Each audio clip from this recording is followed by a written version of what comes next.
भारत माता की, भारत माता की, भारत माता की। నా ఆంధ్ర కుటుంబ సభ్యులందరికీ నమస్కారాలు। कल ही देश में लोकसभा चुनाव का बिगुल बजा है और आज मैं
हेलो हेलो हेलो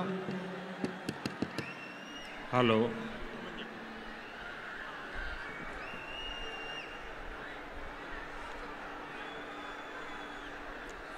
यहाँ जो उत्साही लोग हैं उन्हें पता नहीं है का कंट्रोल और आपकी इस व्यवहार से जो माइक की व्यवस्था देखते हैं उनको तकलीफ हो रही है।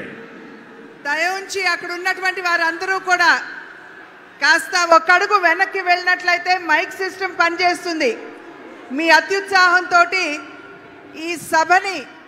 ఈ సభకి మీరు భంగం వాటిల్లకుండా దయవుంచి దీన్ని విజయవంతం చేయవలసిందిగా అభ్యర్థిస్తున్నాము। పోలీసులు కాస్త చూడండి। आपका उत्साह, आपका जोश, ये सब मुझे मंजूर है, लेकिन अगर आप थोड़ा जहां है वहीं रुक जाइए। देखिए वहां दूर दूर तक लोग खड़े हैं, बहुत शांति से सुन रहे हैं और आप यहां आगे इतना गड़बड़ क्यों कर रहे हो भाई? आपका प्यार मेरे सर आंखों पर। మీ యొక్క అభిమానానికి నేను కృతజ్ఞుడిని, కానీ మీరు కాస్త ఈ సభకి భంగం వాటిల్లకుండా ఎవరికి ఇబ్బంది కలిగించకుండా ఒక అడుగు వెనక్కి వెళ్ళినట్లయితే ఈ సభను విజయవంతం చేసుకున్న వాళ్ళం అవుతాం। कल ही देश में लोकसभा चुनाव का बिगुल बजा है और आज मैं आप सबके बीच आंध्र प्रदेश में हूं। यहां मुझे कोटप कोंडा से ब्रह्मा, विष्णु और महेश तीनों का आशीर्वाद मिल रहा है। त्रिदेवों के इस आशीर्वाद से हमारी सरकार के तीसरे कार्यकाल में देश और भी बड़े निर्णय लेगा। आप सब देखिए, ये संयोग देखिए, इस बार चुनावों के परिणाम 4 जून को आने वाले हैं। अब पूरा देश कह रहा है 4 जून को 400 पार। विकसित भारत के लिए 400 पार, विकसित आंध्र प्रदेश के लिए 400 पार। नालगो वंदलो दाटाली एनडीए की ఓటు వేయాలి। ఆంధ్ర రాష్ట్ర కుటుంబ సభ్యులందరికీ నా నమస్కారాలు అని తెలియజేస్తూ, నిన్ననే ఎన్నికల షెడ్యూల్ రావడం జరిగింది. వచ్చిన వెంటనే నేను ఇవాళ ఆంధ్ర రాష్ట్రానికి వచ్చాను. ఇక్కడ నేను కోటప్పకొండ దగ్గర బ్రహ్మ విష్ణు మహేశ్వరుల యొక్క ఆశీర్వాదం లభిస్తున్నట్టుగా నేనైతే భావిస్తున్నాను. ఈ ముగ్గురు ఆశీర్వాదం కూడా మరోసారి, అంటే ముచ్చటగా మూడోసారి మనం అధికారంలోకి వచ్చి దృఢమైనటువంటి నిర్ణయాలు తీసుకునేటువంటి అవకాశాన్ని మనం హస్తగతం చేసుకోబోతున్నాం. ఒక్కసారి ఆలోచించండి, ఇది ఎంత ఆశ్చర్యకరమైనటువంటి విషయమో. ఈసారి ఎన్నికల యొక్క ఫలితాలు జూన్ 4వ తారీఖున రాబోతున్నాయి. అంటే జూన్ 4వ తారీఖున వచ్చేటువంటి ఫలితాలు ఎన్డీఏ కూటమికి 400 పైచిలుకు సీట్లని ఇవ్వబోతున్నది అని చెప్పి మనం గ్రహించాలి.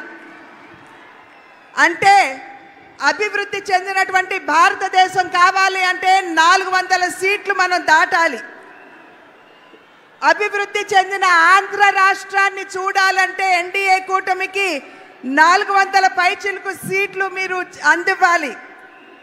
కనుక మీరందరూ కూడా నడుం బిగించి రాబోయే ఎన్నికల్లో ఎన్డీఏ కూటమికి 400 సీట్లు పైచిలుకుగా అందే విధంగా మీరందరూ కూడా కష్టించి కృషి చేయాలి.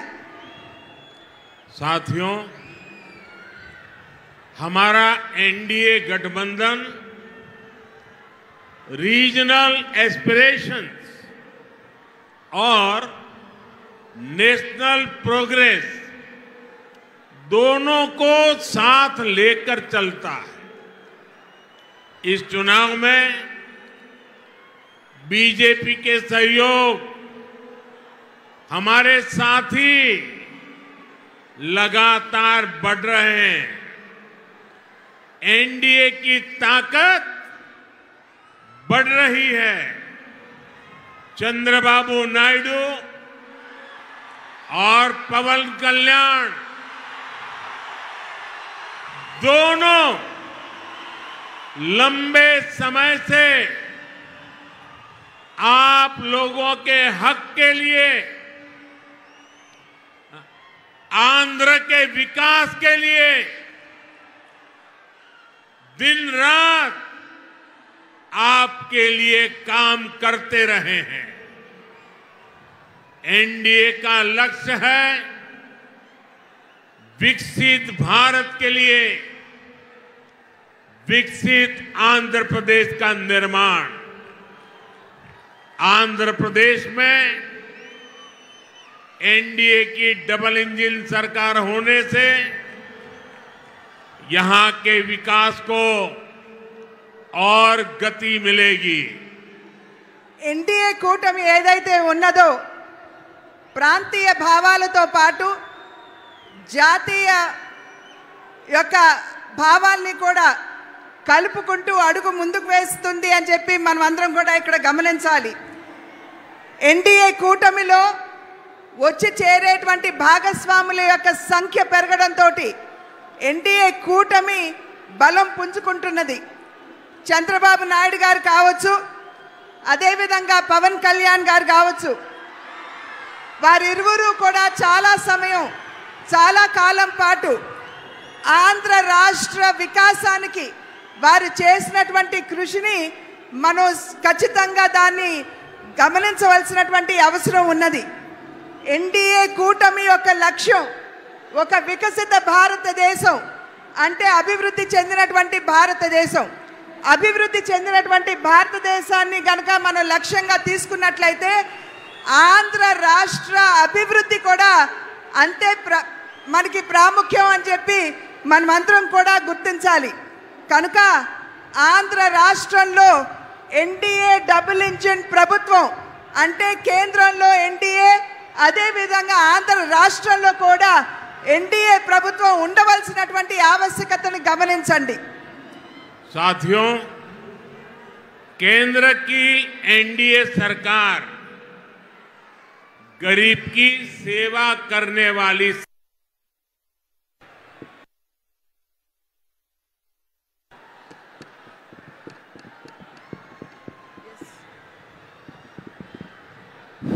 गरीब की सेवा करने वाली सरकार है, गरीब की चिंता करने वाली सरकार है।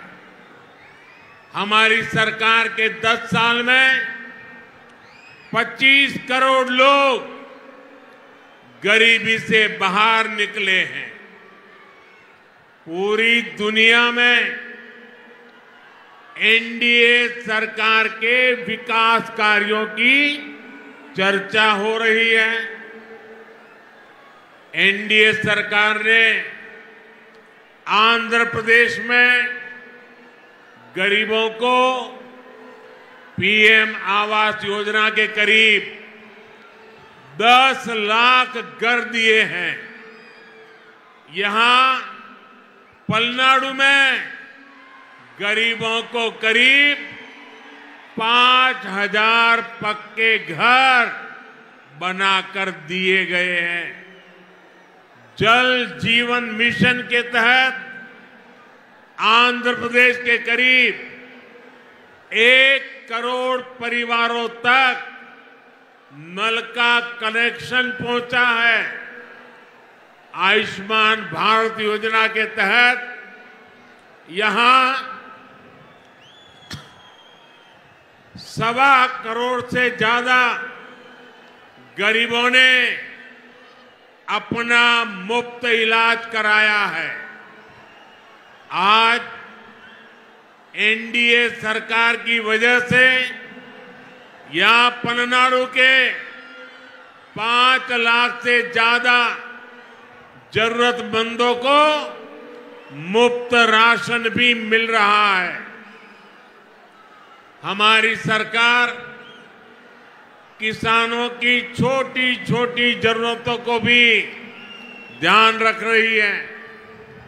पीएम किसान सम्मान निधि के तहत यहां पलनाडु के किसानों को 700 करोड़ रुपए से ज्यादा दिए गए हैं।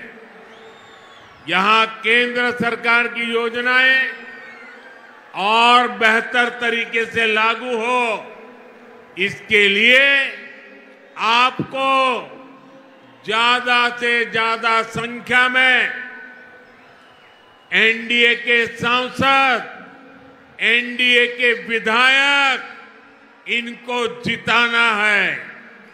एनडीए के सभी सांसद, एनडीए के सभी विधायक बहुत सेवा भाव से आपके लिए काम करेंगे, ये मोदी की गारंटी है।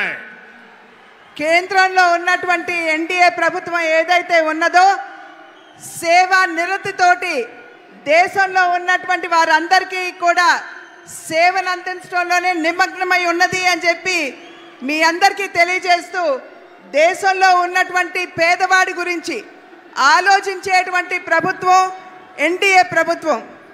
ఇవాళ దగ్గర దగ్గర 30 కోట్ల మందిని, దేశ జనాభాలో 30 కోట్ల మందిని పేదరికం నుండి వెలుపలికి తీసుకొచ్చినటువంటి ఘనత కూడా ఎన్డీఏ ప్రభుత్వానికే దక్కుతుంది అని చెప్పి తెలియజేస్తున్నాను. ఎన్డీఏ ప్రభుత్వం ఏదైతే ఉన్నదో ఇవాళ ప్రధాన్ మంత్రి ఆవాస్ యోజన కింద రాష్ట్రానికి 10 లక్షల ఇళ్ళు ఇవ్వడం జరిగింది. ఈ 10 లక్షల ఇళ్లలో పల్నాడు ప్రాంతంలో దగ్గర దగ్గర 5,000 పక్కా గృహ నిర్మాణం ఈ పల్నాడు ప్రాంతంలోనే పేదల కోసం చేశారు అని చెప్పి మీకు తెలియజేసుకుంటున్నాను. జల్ జీవన్ మిషన్ అంటే పేదవారికి త్రాగటానికి శుద్ధమైనటువంటి నీరు అందించే కార్యక్రమంలో భాగంగా ఆంధ్ర రాష్ట్రంలో దగ్గర 1 కోటి కుటుంబాలకి మరి ఎటువంటి డబ్బు తీసుకోకుండా ఉచితంగానే నల్లా కనెక్షన్లు ఇచ్చినటువంటి విషయాన్ని కూడా మీ అందరికీ తెలియజేస్తున్నాను. ఆయుష్మాన్ భారత్ అనేటువంటి ఒక బృహత్తరమైనటువంటి కార్యక్రమం పేదల యొక్క ఆరోగ్యాన్ని దృష్టిలో పెట్టుకుని ఆయుష్మాన్ భారత్ కింద దగ్గర 1,25,00,000 మందికి ఇవాళ ఆయుష్మాన్ భవ కింద వారికి ఎటువంటి డబ్బు తీసుకోకుండా ఉచితంగానే వైద్య సౌకర్యాన్ని కేంద్ర ప్రభుత్వం అందిస్తున్నటువంటి విషయాన్ని కూడా మీకు తెలియజేస్తున్నాను.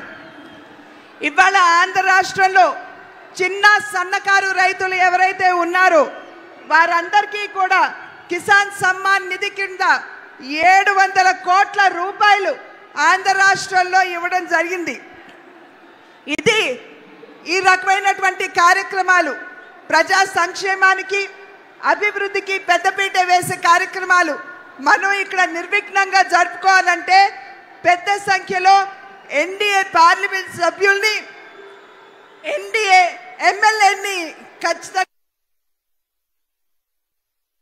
మీరు ఏదైతే ఉత్సాహం కనబరుస్తున్నారో ఒక పక్క కూటమి పట్ల మీకున్నటువంటి విశ్వాసాన్ని అభిమానాన్ని తెలియజేస్తూ రెండవ పక్కన ఆంధ్ర రాష్ట్ర ప్రభుత్వంపై మీకున్నటువంటి కోపాన్ని కూడా ఈ రకంగా మీరు తెలియజేస్తున్నారు అని చెప్పి భావిస్తున్నాను.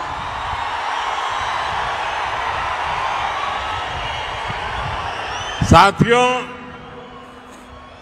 आंध्र के युवा के सामर्थ्य को और बढ़ाने के लिए हम राज्य को देश का बड़ा एजुकेशन हब बना रहे हैं. यहां गुंटूर में NIDM, पलासमुद्रम में national academy of customs, indirect taxes and narcotics, Tirupati में IIT, तिरुपति में आईसर, करनूल में IIT-DM, श्री सिटी में IIT, विशाखापट्टनम में IIM, विशाखापट्टनम में Indian institute of petroleum and energy, Mangalagiri में एम्स, विजयवाड़ा में national institute of design, Tadepalligudem में NIT, विजयनगरम में सेंट्रल ट्राइबल यूनिवर्सिटी, ऐसे कितने ही टॉप एजुकेशनल इंस्टीट्यूट का लोकार्पण या शिलान्यास केंद्र की NDA सरकार ने किया है, जो आपके युवाओं का भाग्य बदलने वाला है. ఆంధ్ర రాష్ట్రంలో ఉన్నటువంటి నిద్రావస్థలో యువతలో ఉన్నటువంటి నైపుణ్యాన్ని తట్టి లేపడానికి ఆంధ్ర రాష్ట్రాన్ని ఒక గొప్ప విద్యా కేంద్రంగా చేయాలి అనేటువంటి సంకల్పం కేంద్ర ప్రభుత్వానిది.